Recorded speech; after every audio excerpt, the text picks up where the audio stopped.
Hey everybody, it's Rob from Flailthroughs. This is Gundam Battle Operation 2.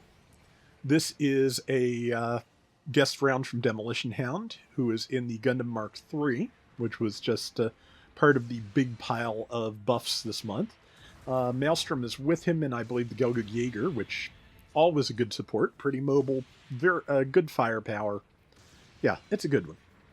Mark III has been buffed quite a few times. It was kind of underpowered from launch and just keeps getting adjusted. The fact that I believe the 2-hit melee, and I think it has a dodge roll now, and those are both later additions, if I'm remembering correctly. But it's not bad. The beam rifle has piercing. It was one of the first non-charging weapons to actually have that ability. And it's now has a rapid-fire sub-weapon that Demo is just firing, because, yeah, like a lot of other things with beam rifles, it got a rapid-fire version as a sub-weapon, but since the Mark III doesn't have any alternative main weapons that I remember, that is basically a permanent fixture, so that's not the worst news. And yeah, there is a similarly red Mark III on the other team, interestingly enough. But yeah, looks like it does...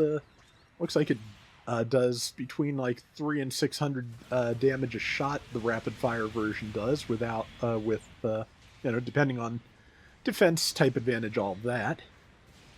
And yeah, the shoulder cannons are still quite good. The Mark III was another one that good piercing there. Mark III was another one that had a downtime problem. That basically you could end up with all of your weapons reloading or overheating and nothing to defend yourself with but a beam saber. And when it only had one swing, that was a problem. There are some suits like that where if you time it right, you can kind of alternate the reloads and overheats, but yeah, Mark III had trouble with that. Let's see, there is that Z Zulu is about to drop, and has. And yeah, it also has pretty good range on all its weapons. That assault gun tank is now back in, and there's a shot landed. There's some more shots landed. I believe the shoulder cannons cannot stun even if they both hit. I may be wrong about that. I may be misremembering, but yeah, I think they don't have enough build stun together to stop something. Not in one shot, anyway. Now that you have that sub-weapon to add into that, that may end up being more useful. Hopefully like one burst from the rapid fire gun and one pair of shots from the shoulder cannon will be enough collectively. Let's see, 3 minutes left, and Demo is nearing his first demise here. And his team, he and Maelstrom's team, though, has a really substantial lead at the moment, which is good. And stopped, let's see, that is not the Z Zulu, so there are two, Gyaradoga Psychomu test type, so that's 2 raids on the enemy team. That's not a bad place to be for Demo. For Maelstrom, a little bit less so. Let's see what we've got here. Yeah, let's sortie together, good advice. And yeah, 2.5 minutes left. Enemy team is 3,000 points behind. It's not terrible for them, but I think Demo and Maelstrom have a pretty good shot here.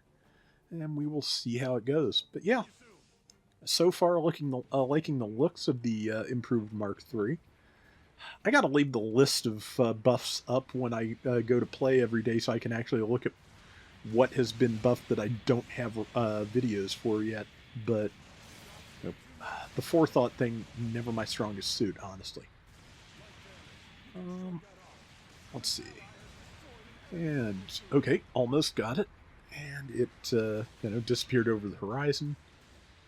But, yeah, here's a good chance to smack Z Zulu, which is now dead. And, let's see, 1.5 left. And brain.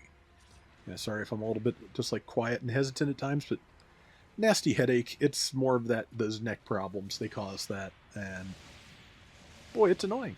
But let's see. Yeah, so far so good. Okay, yeah, everything is spawning in. And okay, it looks like the rapid fire version of the rifle also has piercing the way the main one does. That's good. Let's see. Yep.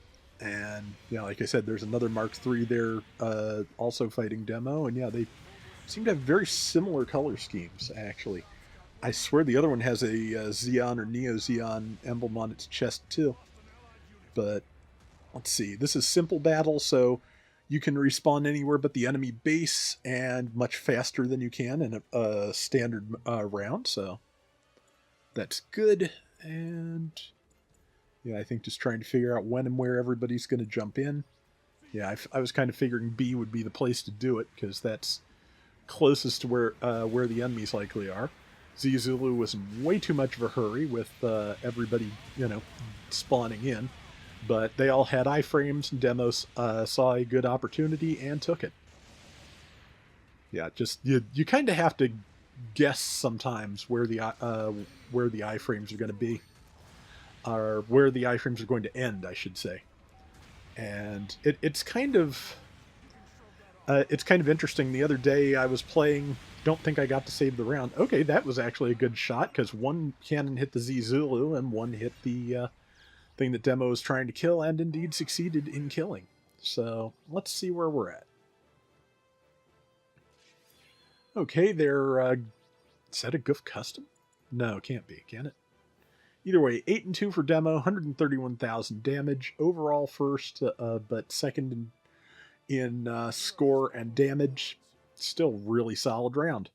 That is going to do it for today's Gundam Battle Operation 2. We will be back with more. Till next time, everybody take care and have fun. Later!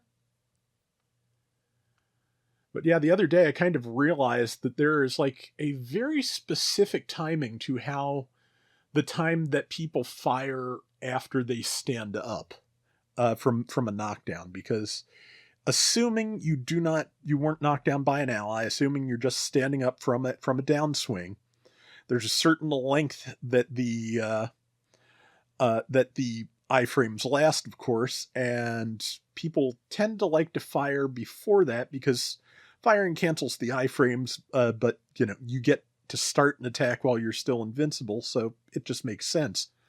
But I realized that in and of itself has gotten common enough that there's kind of a specific timing to it. So yeah, it's just kind of at this point, just like the surprise of ending the iframes has become predictable in and of itself, which is just kind of interesting to think about. Oh yeah, the buffs. Okay, so got another 2,000 hit points at level 1. Went from 14,000 to 16,000. It got 2 more close range part slots, went from 6 to 8. 1 more mid range from 19 to 20. 1 more long range from 15 to 16. The level 2 got thruster output increase level 1. The level 3 got thruster output increase level 2. They likewise, level 2 and 3 got reactive booster program level 1 and 2, so I believe that's the one that when you activate your forced injectors, you gain a little bit of speed. And of course, on top of that, they got the new rapid fire subweapon, which is looking pretty nice.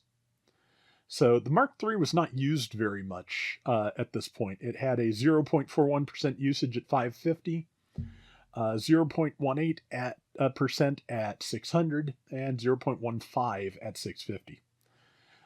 Win rate average for generals at 550, 49.4%. The Mark III was managing 43.1. Yeah.